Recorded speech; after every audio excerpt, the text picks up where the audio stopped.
சேமிப்பு and முதலீடுன்றது financial management உடைய ரெண்டு முக்கியமான அம்சங்கள். ஆனா இந்த ரெண்டுத்துடைய நோக்கமும் முறைகளும் அப்புறம் பின் விளைவுகளும் மாறுபடும். ஆனா இந்த ரெண்டுமே ஒருவருடைய பினான்சியல் நிலை அண்ட் பினான்சியல் மேனேஜ்மெண்ட்டை பலப்படுத்த உதவும்.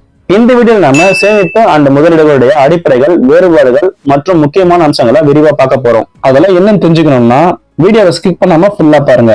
இந்த சேனல்ல personal finance, self improvement, personal குரோத்துக்கான விஷயங்கள் ரெகுலரா போஸ்ட் பண்ணிட்டு இருக்கோம். உங்களுக்கு இந்த விஷயங்கள்ல இன்ட்ரெஸ்ட் இருக்குன்னா நம்ம சேனலை சப்ஸ்கிரைப் பண்ணுங்க, கூடவே பெல் ஐக்கானை கிளிக் பண்ணுங்க.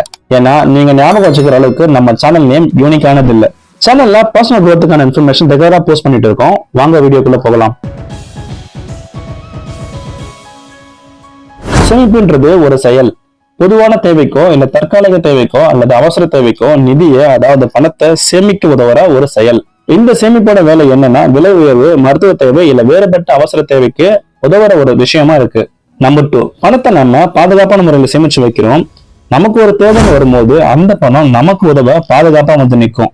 நம்ம பணத்தை எங்கெல்லாம் சேமிச்சு வைக்கிறோம்? Bank account, post office account, fixed deposit, recurrent deposit, இப்படிப்பட்ட சேமிப்பு கணக்குகள்ல பணத்தை சேமிச்சு வைக்கிறோம். இதுல வட்டி குறைவா வந்தாலும் நம்ம உடனே பணத்தை எடுக்க வசதியா இருக்கு. நம்பர் 4, இப்படிப்பட்ட சேமிப்பு அக்கௌண்ட்டுகள்ல வட்டி விதம் பொதுவா கம்மியா தான் இருக்கும். நம்பர் 5, இதோட இயல்பு திறன். சேமிப்பு எளிமையானதா இருக்கு, குறைஞ்ச ஆபத்துடையதா இருக்கு. அது மட்டும் இல்லாம பணத்தை ஈஸியா எடுக்கக்கூடிய ஒண்ணா இருக்கு. முதலீடு, அதாவது இன்வெஸ்ட்மெண்ட். இன்வெஸ்ட்மெண்ட்ன்றது உங்க நிதி அதிகரிக்க, அதிக லாபம் பெற ஏதோ ஒரு மூலத்துல முதலீடு செய்வதுதான் இன்வெஸ்ட்மெண்ட். இந்த இன்வெஸ்ட்மெண்ட் வழி உங்க பணத்தை வளர்க்க, அதிகரிக்க உளவியல் ரீதியா உதவுது. இன்வெஸ்ட்மெண்ட் உடைய முக்கியமான அம்சங்கள் பார்த்தா, நம்பர் 1, முதலீடு பணத்தை இன்னும் அதிகரிக்க உதவுற ஒரு விஷயமா இருக்கு. இது உங்க சொத்துக்களை மேலும் வளர்க்க ஒரு வழியா முதலீடு பார்க்கப்படுது. நம்பர் 2, இன்வெஸ்ட்மெண்ட்டுக்கு ஏத்த மாதிரி அதிகமான ரிஸ்க் இருக்கு. அது மட்டும் இல்லாம இன்வெஸ்ட்மெண்டோட மதிப்புக்கு ஏத்த மாதிரி ஒரு சின்ன வெற்றியோ இல்ல பெரிய வெற்றியோ நம்ம அனுபவிக்கிற மாதிரி ஒரு வாய்ப்பு நமக்கு தருது. Investment, share market, mutual fund, network, land, gold, bonds, இப்படி பல வகைகள்ல இன்வெஸ்ட்மெண்ட் பிரிக்கப்பட்டிருக்கு. இது பெரும்பாலும் அதிகமான வருமானத்தை வழங்கக்கூடிய ஒன்னாகவும் இன்வெஸ்ட்மெண்ட் பார்க்கப்படுது. நம்பர் 4, இன்வெஸ்ட்மெண்ட்ல பொதுவா லாங் டைம் தொடர்ந்து இன்வெஸ்ட்மெண்ட் பண்ணணும். அப்படி தொடர்ந்து செய்யும் போதுதான் வளர்ச்சி அடையும். கண்டிப்பா இன்வெஸ்ட்மெண்ட் பிசினஸ் தான் மிடில் கிளாஸ் மக்களை வாழ்க்கையில அடுத்த லெவலுக்கு கொண்டு போற வழிகளா இருக்கும். நம்பர் 5, இன்வெஸ்ட்மெண்ட்ல இருந்து கிடைக்கிற வருமானம், வட்டி, டிவிடெண்ட், இது போல இருக்க விஷயங்கள் நம்ம எதுல இன்வெஸ்ட்மெண்ட் பண்ணிருக்கோமோ அதோட மதிப்பு அதிகரிக்கிறதுனால கிடைக்கும். இப்போ சேமிப்பு மற்றும் முதலீடுகளுடைய வேறுபாடுகளை பார்ப்போம். நம்பர் 1, சேமிப்பு நோக்கம்னு பார்த்தா குறைந்த கால தேவைகள் பாதுகாப்பா தருது. அதே முதலீடு நோக்கங்கள் பார்த்தா நீண்ட கால வளர்ச்சிக்கு அப்புறம் தான் வருமானத்தை தருது. நம்பர் 2, ஆபத்து. சேமிப்புக்கு குறைவான ஆபத்து தான், ஆனா பணம் பாதுகாப்பு முறையில இருக்கும். முதலீடுக்கு அதிகமான ஆபத்து, ஆனா முதலீடு மதிப்பு ஏறும்போது வருமானம் அதிகமா கிடைக்கும். நம்பர் 3, வருமானம். சேமிப்புக்கு குறைஞ்ச வட்டி வீதம் தான் கிடைக்கும், ஆனா முதலீடுக்கு அதிகமான வட்டி வீதம் கிடைக்கும். இது போல இருக்க விஷயங்கள் சேமிப்பு மற்றும் முதலீடுகளுடைய வேறுபாடுகளா இருக்கு. Money saving and money investment, இந்த ரெண்டுடைய மதிப்புக்கு ஏற்ற மாதிரி வட்டி வீதம் மாறுபட்டு லாபம் நமக்கு கிடைக்கும். இந்த ரெண்டுத்துலயும் சில வருஷங்களுக்கு அப்புறம் அதிகமான லாபம் கிடைக்கும். அது எப்படின்னா காம்பவுண்டிங் எஃபெக்ட். அது என்னப்பா காம்பவுண்டிங் எஃபெக்ட் அப்படின்னு கேட்டா, காம்பவுண்டிங் எஃபெக்ட்ன்றது பினான்சியல் மேனேஜ்மெண்ட் உடைய முக்கியமான மாயாஜாலமான ஃபார்முலா.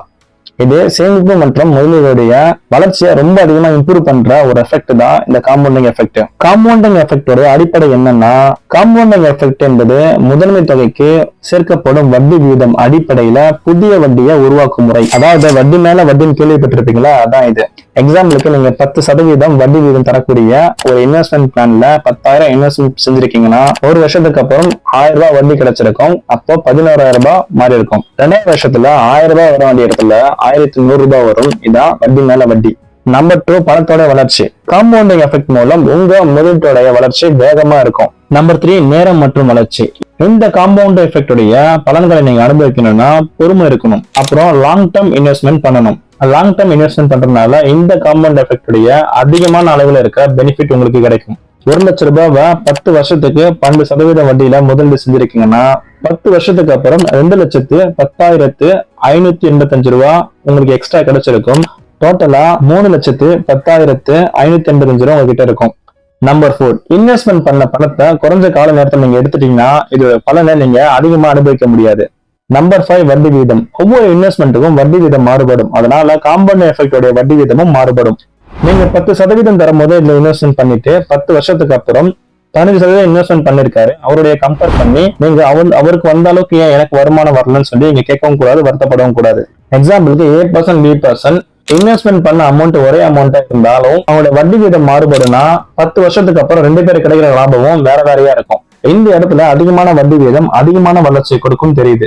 நம்பர் 6, முடிவுகளை திட்டமிடுதல். காம்பவுண்ட் எஃபெக்ட் பத்தி எனக்கு தெரியும், நான் இன்வெஸ்ட்மெண்ட் பண்ண போறேன்னா சரியா பிளான் பண்ணி யோசிச்சு இன்வெஸ்ட்மெண்ட் பண்ணீங்கன்னா உங்க வளர்ச்சியை யாராலும் தடுக்க முடியாது.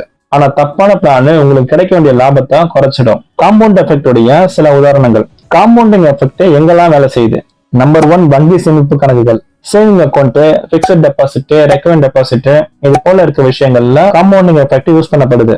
இந்த அக்கௌண்ட்டுகள்ல போடப்பட்டிருக்க பணத்துடைய வட்டி அளவை பொறுத்து அதோடைய வட்டி வீதம் மாறுபடும். Number 2, share market, mutual fund. Share market and mutual fund முதலீடுகள்ல காம்பவுண்ட் எஃபெக்ட் மூலம் அதிகமான வருமானத்தை உருவாக்கப்படுது.